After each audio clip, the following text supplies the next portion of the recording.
फेरेंगा बिथाङा सासे मेन्टेलियाम बिथांनि सोमोन्दै आं बुंनो थाङाखै दा बे बाथ्राखौ जोंनि बिटिआरनि सिएम प्रमद बर' बिथाङा बुङोब्ला बिथांनि सोंनाय फिननाया जागोन इसु हिसाबै बुंनो थाङोबाथ' गोबां दङ दा जोंहा बारग' एनडिबिफोरनि इसु दङ मुंख्लं न'खरनि इसु दङ बिनिफ्राय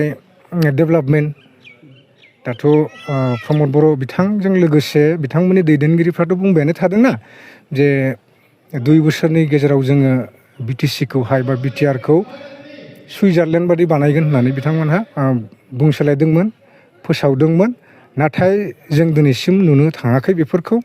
गोबां जायगानि लामाफोरा दा हान्थु बारजासिम हाखर जानानै दङ बिथांमोनहाथ' बेफोरखौ नायसनाखै दा जोङो नुनायाव बेखौसो नुदों जे बिथांमोनहा सुइजारलेण्डथ' बानायाखिसै नाथाय गावनि न'खौ हले बिथांमोनहा सुइजारलेण्ड मडेलाव बानायनानै लाबाय दिनै जों बेयावहाय क'क्राझार जिल्ला वमेन सेल आरो इउथ सेलखौ दाफुंनानै लाबाय आरो जों बे कमिटियावहाय क'क्राझार ओनसोलनि बा क'क्राझार जिल्लानि सिङाव थानाय मोन 6 ब्लकनिफ्राय जों गोख्रों मावथिफोरखौ मोननो हादों दा बेखायनो जों आसा खालामो जे फैबाय थानाय समावहाय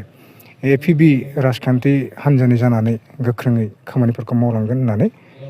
मिजिंथिदों आरो दिनैसिमबो जोङो बिजाथिनि सम्पर्कै सावरायनाय जायाखै जोङो दायो ओरैनो बिजाथिफोरनिफ्राय जाय बिथांमोनहा इन्टारेस्टेड बिथांमोननिफ्राय जोङो आर'ज बिलाइखौ स्टार्ट खालामबाय गसाइगाव जिल्ला हिसाबै जोङो दा 4 बिजाथिया आर'ज बिलाइ होदों बेखौ जों मोननो हादों नाथाय क'क्राझार जिल्ला हिसाबै जों मोनथ'वाखै पर्बजरानिफ्राय मोनथ'वाखै आरो गुबुन गासै मोन 9 जिल्लानिफ्राय जों मोनथ'नाय जायाखै जों खालि बे एनडिएफबिनि समस्याखौल' लानानै नङा जोङो बिटिआरनि गासै थागिबि गासै हारि माहारि बिथांमोननि जे समस्या जोङो डेभेलपमेन्टनि खोथा बुंनाय लोगो लोगो बे गासैबो बिटिआराव थानाय हारि माहारिनि खोथायानो फैयो जों दिनै सोलोंथाइ बिथिंनि खोथा बुंनाय लोगो लोगो बिटिआराव थानाय गासैबो हारि माहारिनि खोथायानो फैयो लामा सामानि खोथा बुंनाय लोगो लोगो जों गासैबो बिटिआरनि रायजो राजाफोरनि खोथायानो फैयो दा बेखायनो जोङो सानाखै जे माखासे जोङो एनडिएफबिनि माखासे इसुफोरखौ लाफानानै खामानि मावनो थाङोबाबो बेयाव जेबो जेंना फैनाय नङा बेखौ आं सानो